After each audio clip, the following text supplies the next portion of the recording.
Thank you so much, Mr. Downey. I'm honored to be here today.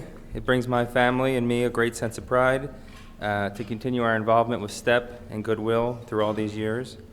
In addition to our previous relationship working on the recycling side, we've also had occasion in the past year to become an employer of Goodwill and STEP clients in our warehouse. At White House and Shapiro, we've been very pleased with the employees we've hired through both STEP and Goodwill training programs. Of note, a recent hire, Raymond Staten, was recently promoted to warehouse supervisor there after demonstrating a great deal of dedication and character.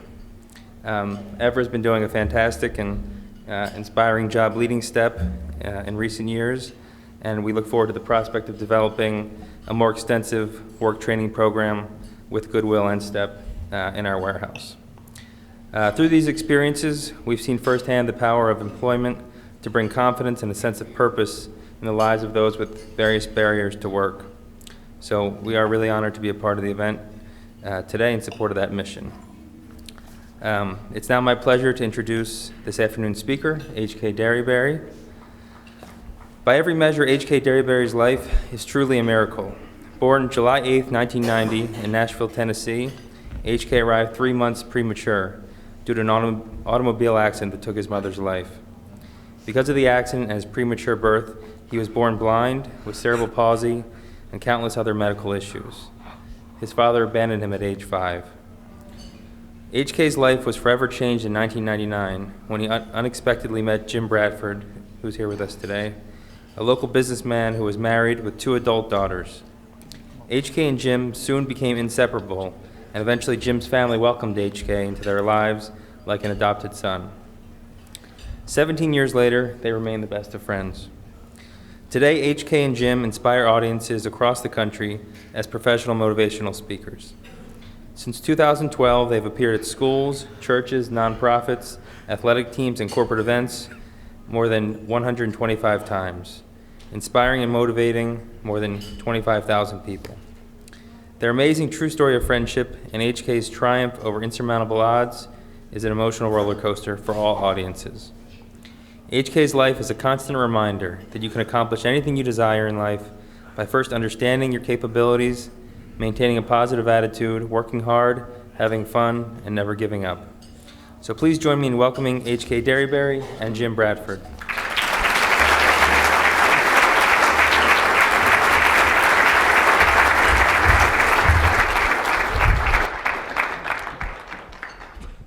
Good afternoon. I'm H.K. Derryberry. This is my good friend and mentor, Mr. Jim Bradford. Good afternoon.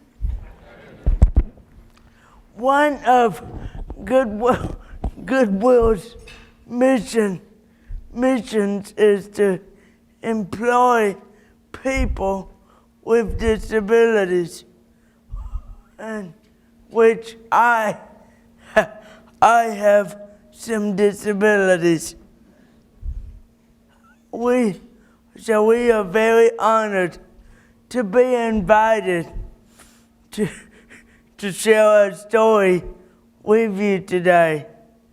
We hope our presentation will be inspirational and motivational. I realize the importance of starting your meeting on time. I was afraid we were going to be late getting here today. Traffic from the airport was bumper to bumper. And I was driving as fast as I could to get here. We finally made it. The only problem is I couldn't find a parking place. So I don't know where I parked. So when you leave the meeting today, if any of you see an Avis rental car, please let me know. That just might be my vehicle. You may not realize by looking at me, I have some disabilities. I am blind and I have cerebral palsy. So I can't do all the things that your children, maybe even grandchildren can do. It don't keep me from wanting to do those things. I even dream of doing those things that people have told me all my life I could never do with my disabilities. Like many of you, I love sports. I've always wanted to play sports. I figure with my disabilities, I will never have the opportunity. But just in case the opportunity ever presents itself, like your CFO, Jerry Grasso, I've always tried to stay in great tip-top physical condition. For the past 10 years, every morning, my Jerry Grasso exercise routine includes I wake up every morning at 5 a.m. Try to be real quiet, not to wake my grandmother up. Then I put on my walking shoes and my Joe Flacco Baltimore Ravens Under Armour sports attire.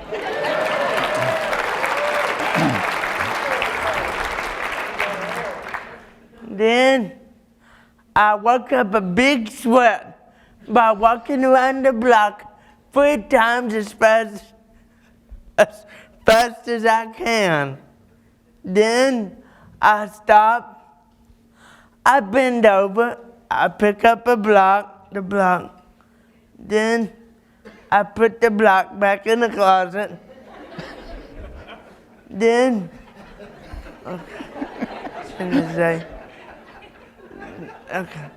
Then I put the block back in the closet and climb back in bed, sleep to 10. My favorite sport is football. I've always wanted to play football. I figure with my disabilities, I'll never have the opportunity. However, a few years ago, one day after the University of Alabama Crimson Tide beat the University of Tennessee Volunteers in football for the 6th consecutive year, I overheard a disgruntled Tennessee football fan say, "Our quarterback must be blind. He couldn't complete a single pass." Folks, when I heard that, that is the most exciting news I had ever heard.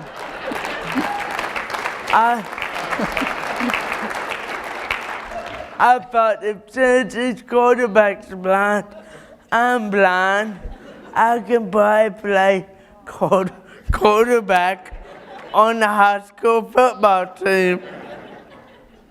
So, when I was in 10th grade, I immediately went to the high school football coach. Said, "Coach, I want to try out for quarterback." The coach took one look at me, said, "HK, thanks for trying out. You are a brave young man. But you are not fast enough. You don't weigh enough, and you're not tall enough." So, as you would expect, I didn't make the team. I didn't give up though.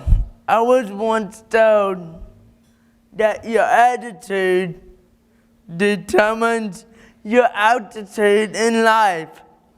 So like all you associates, Goodwill associates, I never give up. I like to soar like eagles. Then I thought to myself, I said, HK, let's think of something that would be really easy for you associates to do, but would be very challenging for a blind boy to do. Then I remembered I have been riding in my grandmother's vehicle for 26 and a half years now. She makes driving seem really easy. When I heard that your CEO, Lisa Wozniak, drives 50 in a 35-mile-an-hour speed zone while drinking Starbucks coffee and sending text messages to her staff at the same time, I thought since I don't drink coffee and I don't text, driving must be really easy. So I immediately enrolled in driver's education. The instructor took one look at me, said, HK, thanks for enrolling in this course. You are a brave young man. But you need a learner's permit for completion of this course. Come back when you can get one. Folks, as you can imagine, I hadn't been back, and I won't be going back until they can invent a car that can safely drive itself. Okay, folks, I realize at Goodwill, you expect your employees and your speakers to always be honest and tell the truth. Well, I must apologize to you today. What I just told you is not the truth. It's a joke. With my disabilities, I cannot play football or drive a car. Where I went to school, all of us boys are blind, so we don't have a football team, much less offer driver's education, much less offer driver's ed. If they offer driver's ed, they lose all their federal funding, plus the accident rate in Tennessee would be a lot higher. As Romans 12:6 says, God has given each of us the ability to do certain things well.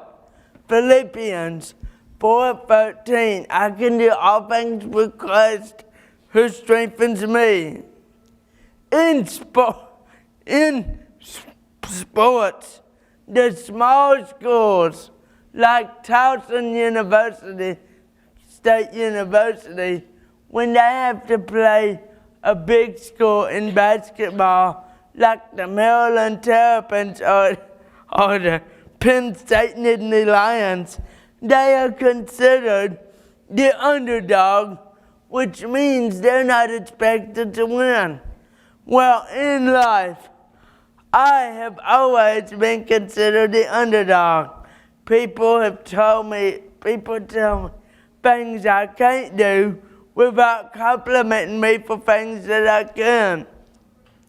When I was born, due to the accident that took my mother's life, doctors told my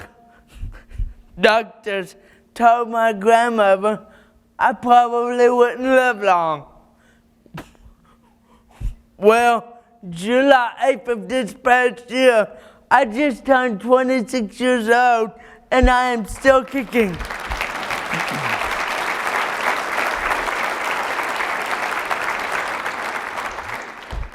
Doctors also told my grandmother would probably be confined to a wheelchair. Well, I walked in here today, no need for a wheelchair.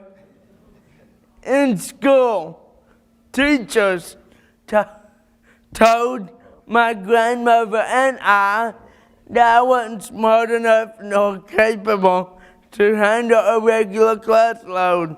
Well, on June 1st, 2012, this little underdog put a major upset.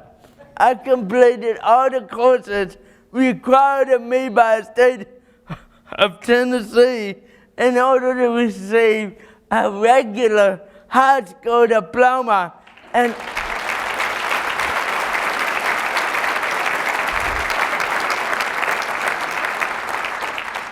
I passed them all, including algebra, which was especially a challenge for a blind boy who reads and writes Braille with only the use of one hand. But what I am sharing with you Goodwill associates today is anything in life is possible.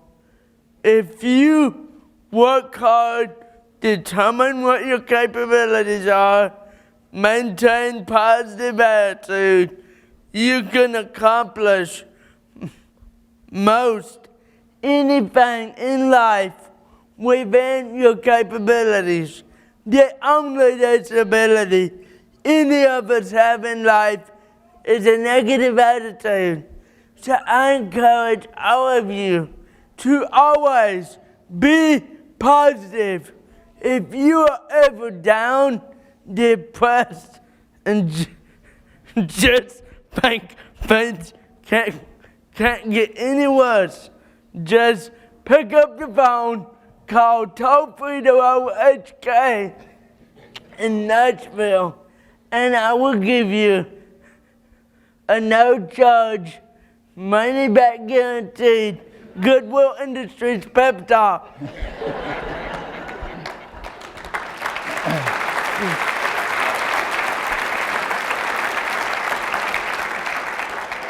Before I was 9 years old, my grandmother and I did not have much of a social life.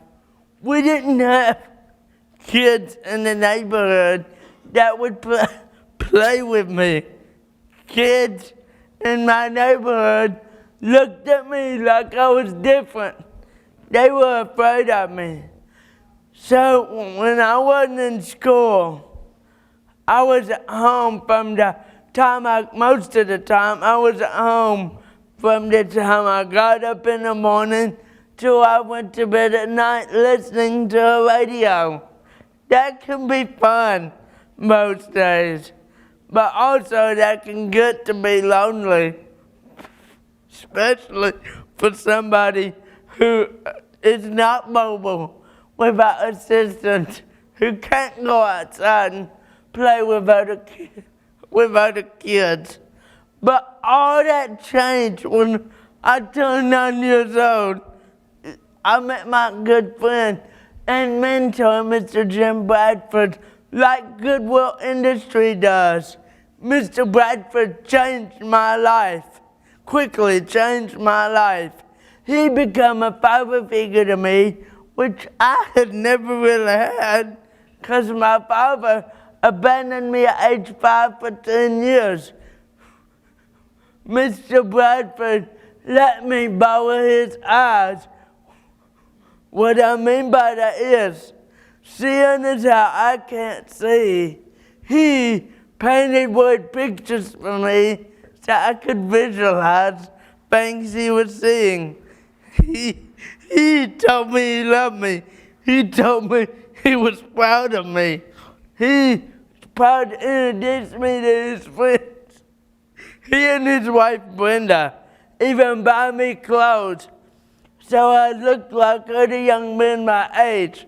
Yes, 17 and a half years later, Mr. Bradford still lets me borrow his eyes, and he never charges me any rent for them.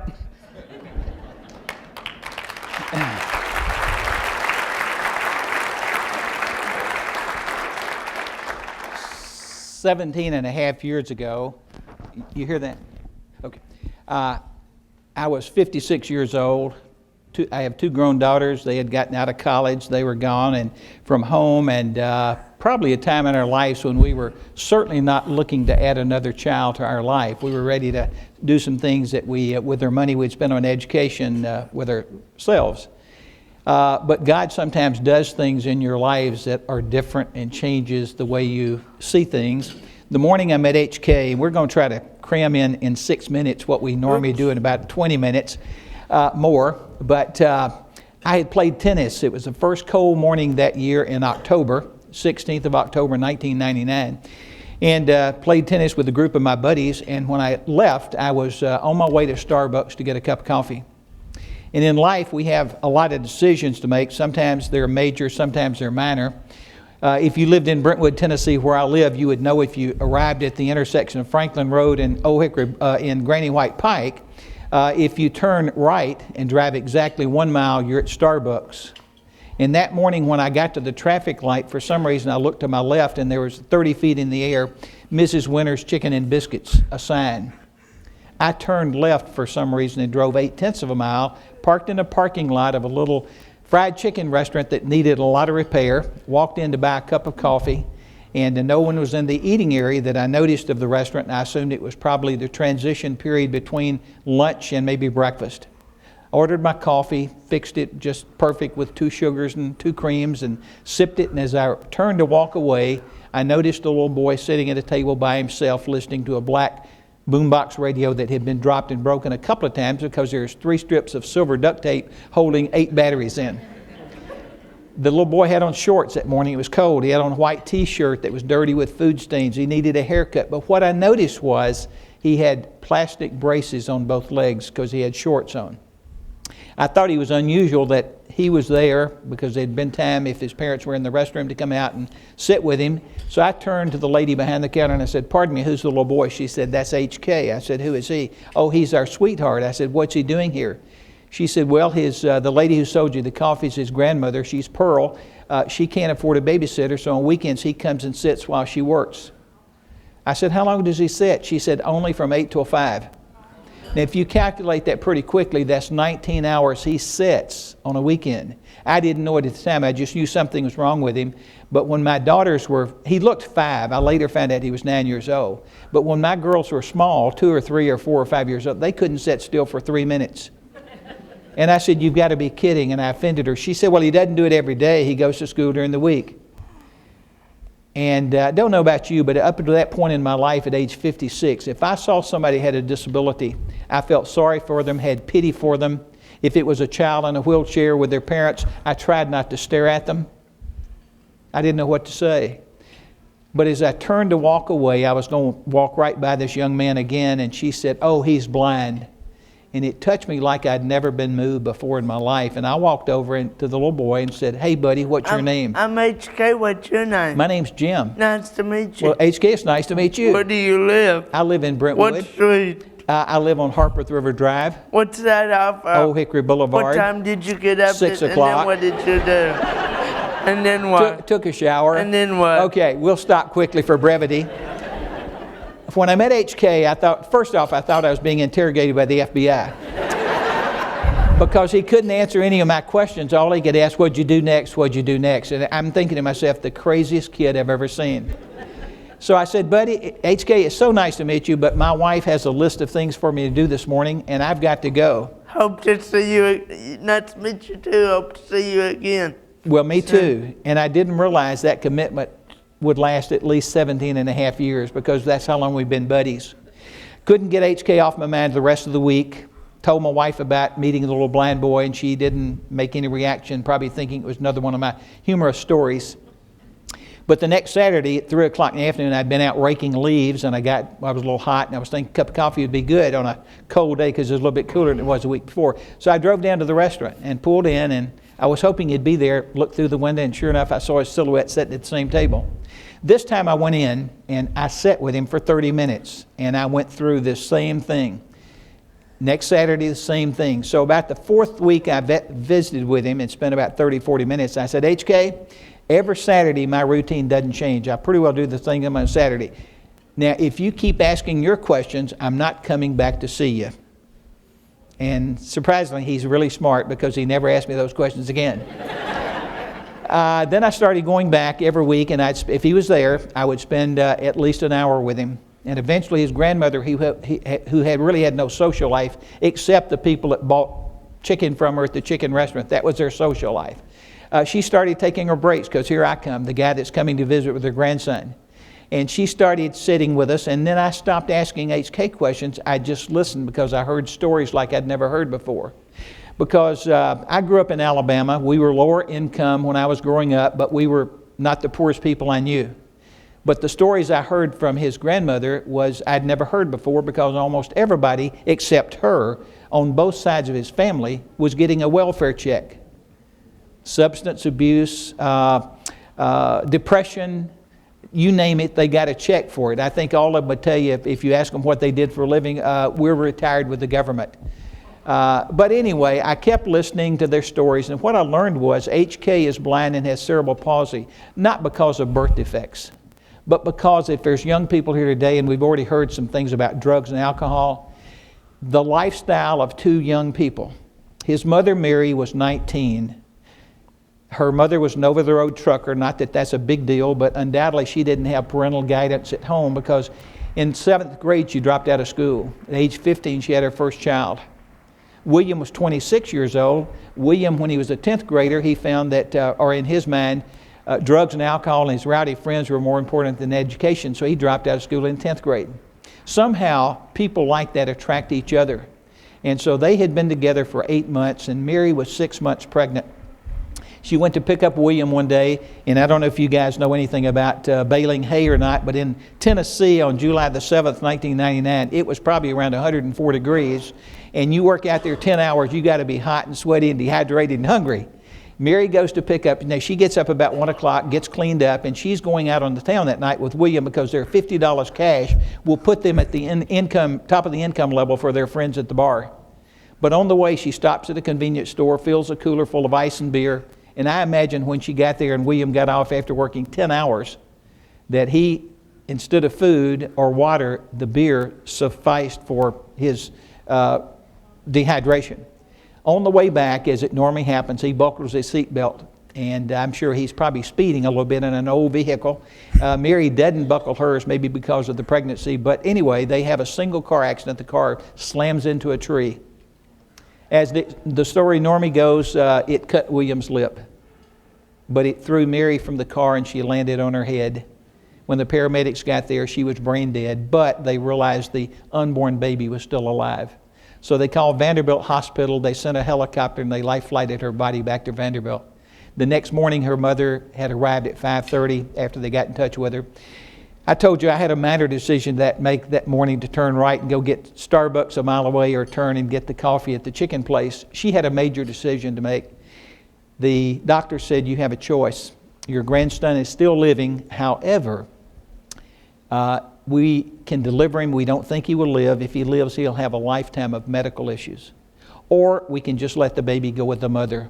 You make that choice. And thank God she made her decision. We wouldn't be your keynote speakers this afternoon.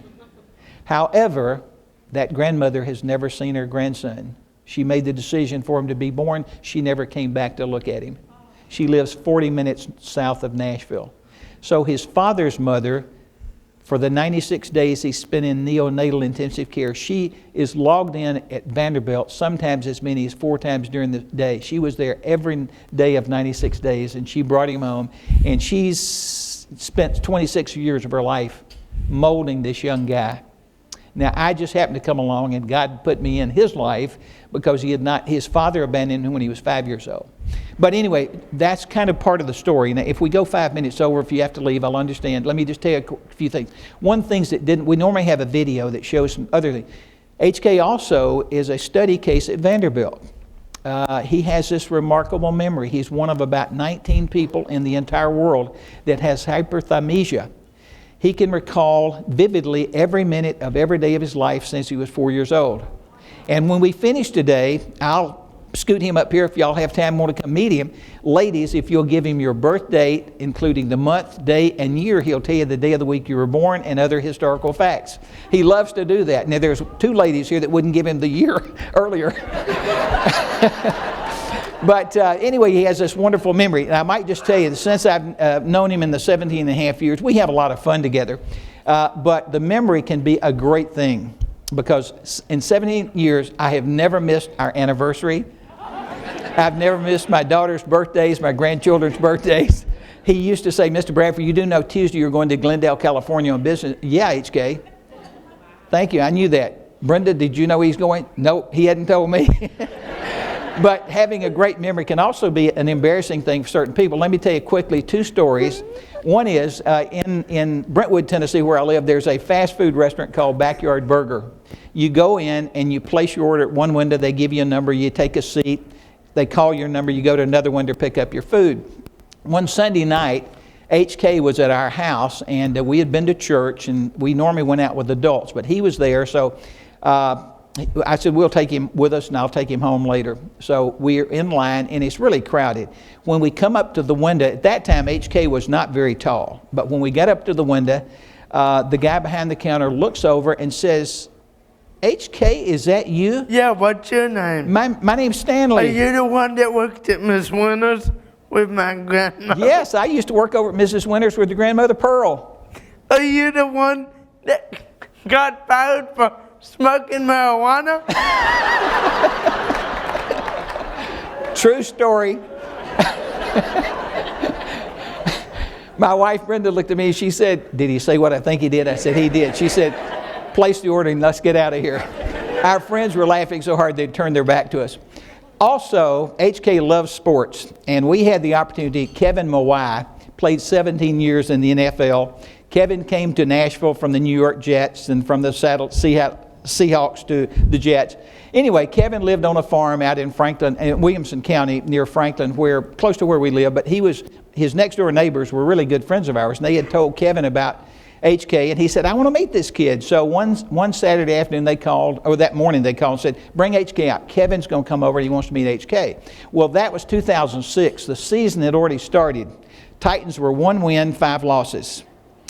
The team comes in, they do a walkthrough on Saturday, and then they go stay in a motel if it's a home game. Well, anyway, Kevin walks across the pasture to our friend's farm, comes over, and here's this 6'2", 295-pound, looked like a Samoan. I mean, he is huge.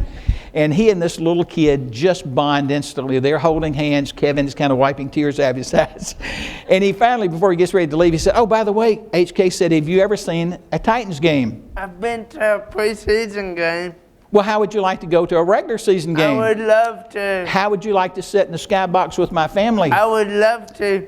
Kevin, are any of the Titans games,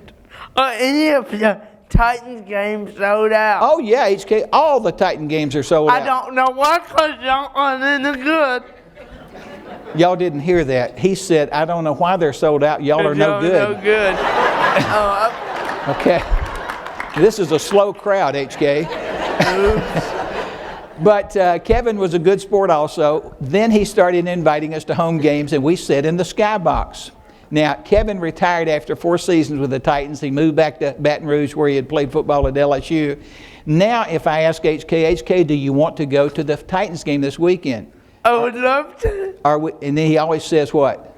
Oh, it's sitting in that sky. Oh, it's sitting No, we're not sitting in a skybox. And then he says, I don't like the cheap seats. So anyway, we've kind of abbreviated. I know we've gone longer than you expected.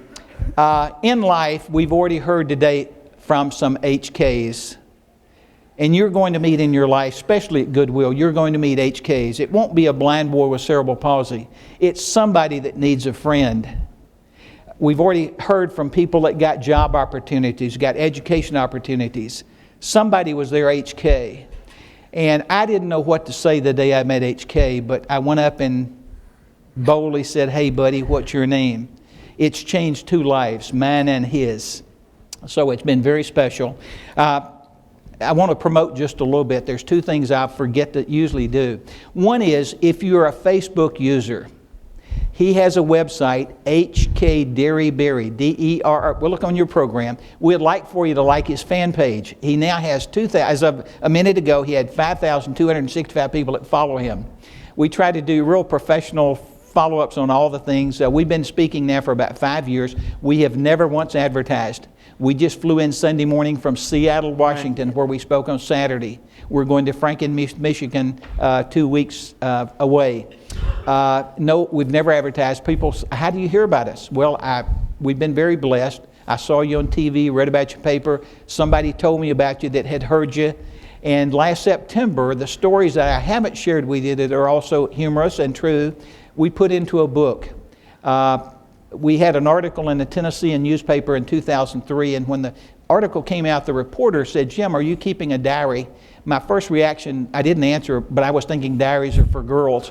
But I think what she meant was, "Are you keeping a journal?" She said, "Because you guys are doing some really neat things, and if you don't write it down, you'll forget them."